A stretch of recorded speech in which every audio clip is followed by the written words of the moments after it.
முருகனின் அருளால் நிச்சய நல்ல நாளாக மாறப்போகுது. உங்களுக்கு முருகப்பெருமான் பிடிக்கும்னா ஓம் முருகா போற்றி எனும் மந்திரத்தை 3 முறை பதிவிடுங்க. நம்ம சின்ன வயசுல இருந்தே பார்த்தீங்கன்னா அமாவாசை முடிஞ்சு 3வது நாளாக சந்திரனை தரிசிப்பது ரொம்பவே மகிழ்ச்சி தருங்க.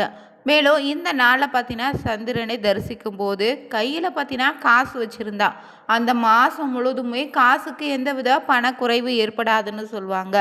அந்த வகையில் இந்த வைகாசி மாதத்தில் அமைந்த 3ஆம் பிறை தரிசனத்தை கண்டா நிச்சயம் நீங்கள் வாழ்க்கையில் செய்த பாவங்கள் அனைத்து தீருங்க. நிச்சயம் உங்கள் வாழ்க்கையில் செல்வ செழிப்போடு வாழ இந்த நாளில் பார்த்தீங்கன்னா மாலை நேரத்தில் வீட்டில் ஏற்றக்கூடிய தீப வழிபாட்டு முறையை தெரிஞ்சுக்கலாங்க. சந்திர பகவான் தான் மனோகாரகன்னு சொல்லலாம். நம்முடைய மனதை ஆளக்கூடிய சந்திர பகவானை இந்த நாளில் எந்த முறையில் வழிபடலான்னு தெரிஞ்சுக்க வீடியோவை கடைசி வரைக்கும் ஸ்கிப் பண்ணாமல் பாருங்கள். மேலும் நீங்கள் புதியவராக இருந்தீங்கன்னா மறக்காமல் சேனலை சப்ஸ்கிரைப் பண்ணிவிட்டு கூடவே இருக்க பெல் பட்டனை கிளிக் பண்ணிக்கோங்க. தனிப்பட்ட முறையில் உங்கள் ஜாதக ரீதியாக ஏற்படக்கூடிய பிரச்சனைக்கு சரியான ஒரு பரிகாரத்திற்கோ வீடியோவில் டிஸ்கிரிப்ஷன் கீழே ஒரு நம்பர் கொடுத்துருக்கோம். அந்த நம்பருக்கு நீங்கள் கால் பண்ணி தெரிஞ்சுக்கலாம். நீங்களும் உங்கள் சின்ன வயசில் எப்போவாது இந்த சந்திர தரிசனத்தை கண்டு உங்கள் வாழ்க்கையில் ஏதாவது நல்ல விஷயம் நடந்துருந்துச்சா அதுவும் மறக்காமல் கமெண்ட் பண்ணுங்கள். வாங்க வீடியோக்குள்ளே போகலாம். ஜோதிட சாஸ்திரத்தில் இந்த சந்திர பகவான் தாங்க மனோகாரங்கன்னு சொல்கிறாங்க. இதனால் சந்திரனுக்குரிய பௌர்ணமியும் தேய்பிரை திதிகளை ரொம்ப முக்கியமாக சொல்லுவாங்க. அதே போல தாங்க இந்த அமாவாசைக்கு பிறகு அமைந்த 3வது நாள் 3ஆம் பிறை நாளாக நம்ம கொண்டாடுவோம். ஏன்னா நம்முடைய சந்திர தரிசனம் செய்தாலே நாம் மனதில் இது நாள் வரை இருந்து வந்த மனக்குழப்பங்கள் நீங்கி முற்பிறவில் செய்த பாவங்கள் நிச்சயம் விலகுன்னு சொல்லியிருக்காங்க. அந்த வகையில் இந்த சிறப்பான ஒரு நாளை பற்றி இன்னும் சில சுவாரஸ்யமான பதிவுகளை தெரிஞ்சுக்கலாம். இந்த அமாவாசைக்கு அடுத்து வரக்கூடிய 3வது நாள் 3ஆம் பிறைன்னு சொல்லுவாங்க.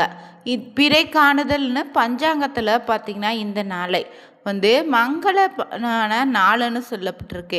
சிவன் பார்வதி விநாயகர்னு தெய்வங்கள் சூடும் இந்த பிறை தெய்வீக சின்னங்க. காமம் வெகுளி மயக்கன்னு 3 குணங்களையும் கடந்தவன் முக்தி அடைய இந்த நினைவுபடுத்தக்கூடிய நாளாகவும் இந்த 3ஆம் பிறை தரிசனத்தை சொல்கிறாங்க.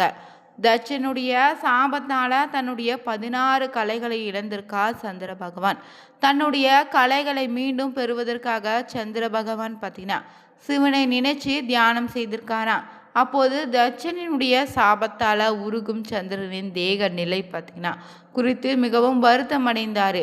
அதனால் அவரின் 27 நட்சத்திர மனைவியருமே பார்த்தீங்கன்னா உடனே தங்களுடைய தந்தையான தட்சனிடம் சென்று சாப விமோச்சனம் அளிக்கும்படி வேண்டினாங்க.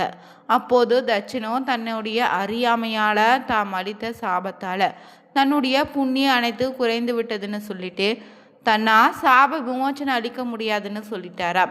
இறுதியில் பார்த்தீங்கன்னா இந்த 27 நட்சத்திர மனைவியரும் தான் சந்திரனோ சிவபெருமானை நினைச்சு தவம் புரிந்தாங்க. இந்த தவத்தில் மெச்சிய சிவபெருமான் தாங்க தன்னுடைய தலைமுடியில் 3ஆம் பிறையாக அமரும் கூடிய பாக்கியத்தை அளித்திருக்காரு. சுறுசுறுப்போடு அதே நேரம் சிறுக சிறுக வளர்ந்தா முழு பலனையும் கிடைக்குன்னு அடைய முடியும்னு வலியுறுத்தும் விதத்தில் இந்த பிறை நமக்கு இருக்குது. இதை வச்சு தான் 80 வயது நிறைவுற்றவங்க 1000 பிறை கண்டவங்கன்னு சதாபிஷேகமும் கொண்டாடுறாங்க. மேலும் இந்த அமாவாசைக்கு அடுத்து அமைந்த இந்த 3வது நாளாக சந்திரனை தரிசனம் செய்தாலே ஞாபக சக்தி அதிகரிக்குங்க, மனக்குழப்பம் நீங்கும், கண் பார்வை தெளிவாக மாறும். மேலும் செவ்வாய் வெள்ளி சனிக்கிழமை நாளில் வரக்கூடிய 3ஆம் பிறை ரொம்ப விசேஷம். ஆனாலும் இந்த பார்த்தீங்கன்னா மாதத்தில் சித்திரை வைகாசி மாதத்தில் அமைந்த இந்த 3ஆம் பிறையை கண்டிங்கன்னா ஒரு ஆண்டு சந்திர தரிசனம் செய்த முழு பலனும் நிச்சயம் உண்டாகும். அதே போல் கார்த்திகை மார்கழி மாதங்களில் வரக்கூடிய 3ஆம் பிறையை தரிசித்தா சகல பாவங்களும் தொலைன்னு சொல்லுவாங்க. காலை வேலை பிரம்ம முகூர்த்தம்னு சொல்லலாம். மாலை நேரமான இந்த நேரம் விஷ்ணு முகூர்த்தங்க. எனவே இந்த வேளையில் நீங்கள் சந்திர தரிசனம் செய்துட்டு உங்கள் வீட்டில் விளக்கேற்றி வழிபட்டால் நிச்சயம் செல்வம் பெருகும். திருமணம் ஆனவங்க தம்பதி சமேதராக இந்த நாளில் சந்திர தரிசனம் செய்யலாம். திருமணம் ஆகாதவங்க கூட பெற்றோரோடு சேர்ந்து 3ஆம் பிறையை தரிசிங்க. இதனால் குடும்பத்தில் ஒற்றுமை மேலுங்க. அது மட்டும் இல்லைங்க, 3ஆம் பிறையை தரிசிக்க முடியாதவங்க வீட்டில் இருந்தபடியே சிவ வழிபாடு செய்யலாம். சிவன் கோவிலுக்கு சென்று இந்த நாளை தரிசித்து வந்தாலும் மிகப்பெரிய புண்ணிய பலன் உண்டு.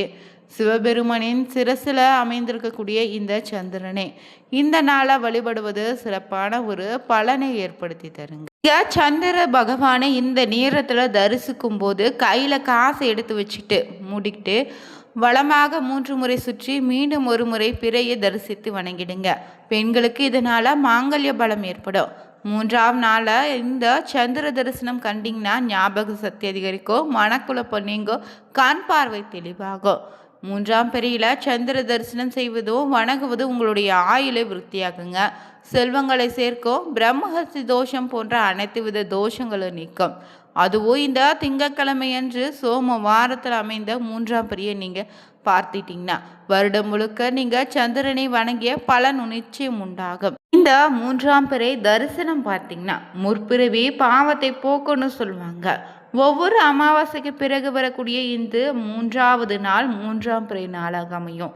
இந்த அமாவாசைக்கு மறுநாள் நிலவு தெரியாது.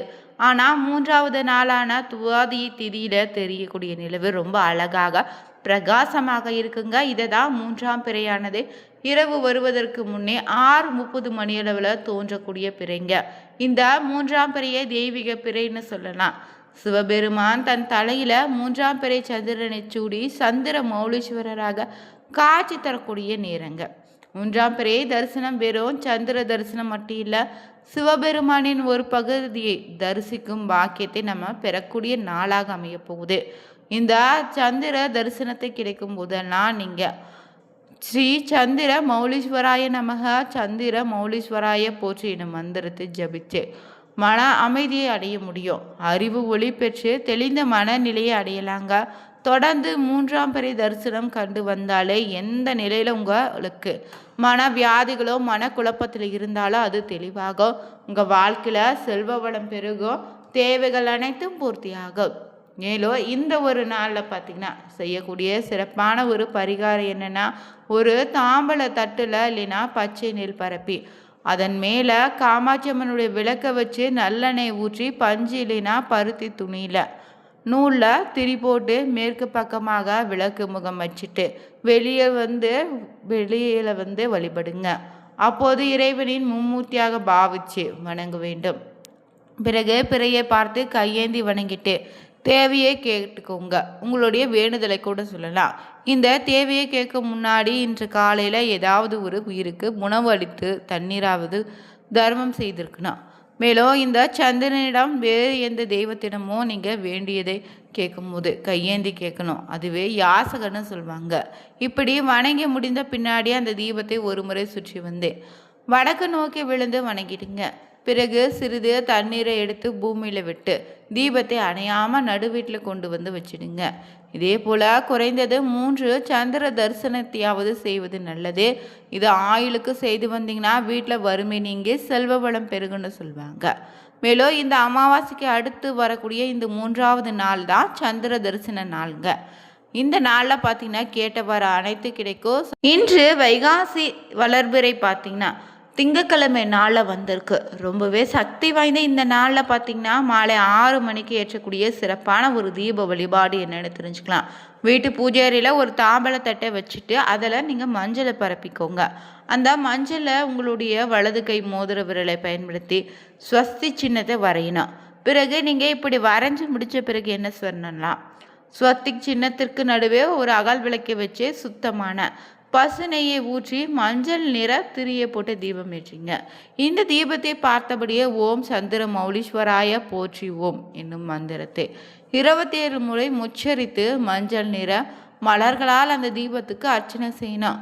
இப்படி இந்த நாள் பார்த்தீங்கன்னா மாலை நேரத்தில் இந்த தீபத்தை பார்த்தபடி இந்த மந்திரத்தை நீங்கள் சொன்னால் நிச்சயம் உங்கள் வாழ்க்கையில் இருக்கக்கூடிய தடைகள் அனைத்து விலகி உங்கள் வாழ்க்கையை பார்த்தீங்கன்னா சீராக மாறும். இந்த தீபம் குறைந்ததை பார்த்தீங்கன்னா 1 மணி நேரமாவது எரிய விடுங்க.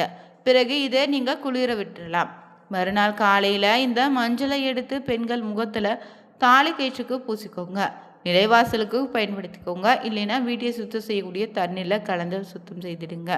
இந்த தீபம் பார்த்தீங்கன்னா ஏற்றி வழிபாடு செய்வதன் மூலம் உங்கள் வாழ்க்கையில் அனைத்து விதமான மங்கள நிகழ்வுகளும் பார்த்தீங்கன்னா நல்லபடியாக நடக்கும். எந்தவித தடையும் ஏற்படாது. தொடர்ந்து இந்த ஒரு தீப வழிபாடு பார்த்தீங்கன்னா மூன்றாம் பிறை தரிசனத்தன்று செய்து வந்தாலே வீட்டில் பார்த்தீங்கன்னா சுபிட்சம் உண்டாகும். நீங்களும் சந்திர பகவானை இந்த நாளை தரிசிக்கக்கூடிய நபராக இருந்தீங்கன்னா ஓம் நமச்சிவாயா போற்றி எனும் மந்திரத்தை 3 முறை பதிவிடுங்க. மேலும் நீங்கள் புதியவராக இருந்தீங்கன்னா மறக்காமல் சேனலை சப்ஸ்கிரைப் பண்ணிக்கோங்க. Thank you viewers.